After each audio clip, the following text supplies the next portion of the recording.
বক্তব্য, দিল্লি বিস্ফোরণের আবহেই দাবি অজিত দোভালের, মুসলিমদের চেয়ে চরবৃত্তিতে হিন্দুদের সংখ্যাই বেশি, এমনটি কিন্তু বলছেন তিনি।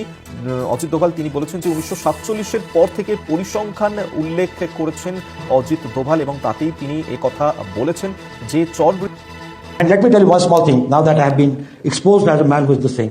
The number of persons that ISI has recruited for intelligence tasks in India, there have been more Hindus than Muslims.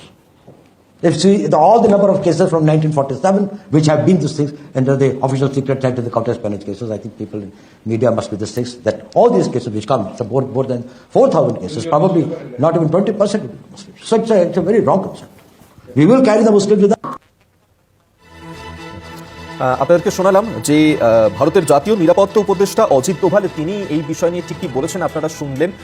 তিনি বলছেন যে যেভাবে ভারতে আইএসআই এর এই চরবৃত্তি শুরু হয়েছে তাতে বেশিরভাগই হিন্দু, মুসলিমদের তুলনাতে হিন্দুদের এই চরবৃত্তির সংখ্যা অনেকটাই বেশি, এমনটাই কিন্তু মন্তব্য করেছেন ভারতের জাতীয় নিরাপত্তা উপদেষ্টা অজিত দোভাল। আমরা এই নিয়ে আরো বিস্তারিত কথা বলবো। মুখ্য রাজনৈতিক বিশ্লেষক জয়ন্ত ঘোষাল এই মুহূর্তে আমাদের সঙ্গে রয়েছেন। জয়ন্তদা, অজিত দোভাল তার বক্তব্য আমরা শোনালাম যেখানে তিনি পরিসংখ্যান উল্লেখ করছেন এবং বলছেন যে 1947-এর পরে যে আইএসআই এর চরবৃত্তি তাতে মুসলিমদের থেকে হিন্দুদের সংখ্যা অনেকটাই বেশি।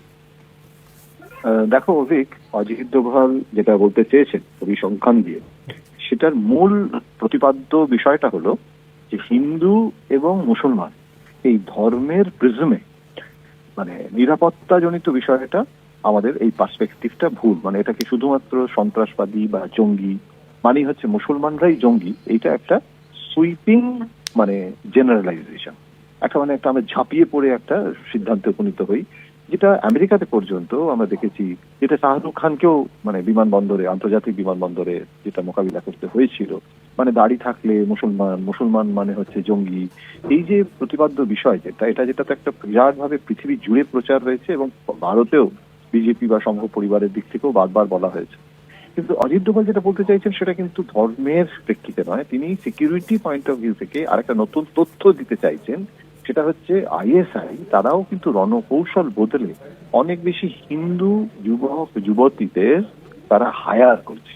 তার কারণটা হচ্ছে যে তারা দেখছে যে যেহেতু টার্গেট অনেক বেশি মুসলিমদেরকে সহজেই মানে আর কি চিহ্নিত করা হয়, যখন গ্রেপ্তার করা হয় সিকিউরিটি বাহিনী, এবারে পয়সা দিয়ে মানে একটা হিন্দুদেরকে যদি হায়ার করা যায়, কেননা এজেন্ট প্রভোকেটার লাগে, পেছনে হয়তো মাস্টার মাইন্ড করছে জয়সে মোহাম্মদ কিংবা লস্কর তাইবার যারা নেতা রয়েছে পাকিস্তানে বসে আছে বা অন্যান্য তালিবানি নেতারা রয়েছে, তারা কিন্তু হয়তো মাস্টার মাইন্ড করছে, কিন্তু যখন ইমপ্লিমেন্ট করা হয় এবং সেখানে যেটাকে বলা হয় না যে স্লিপার্স,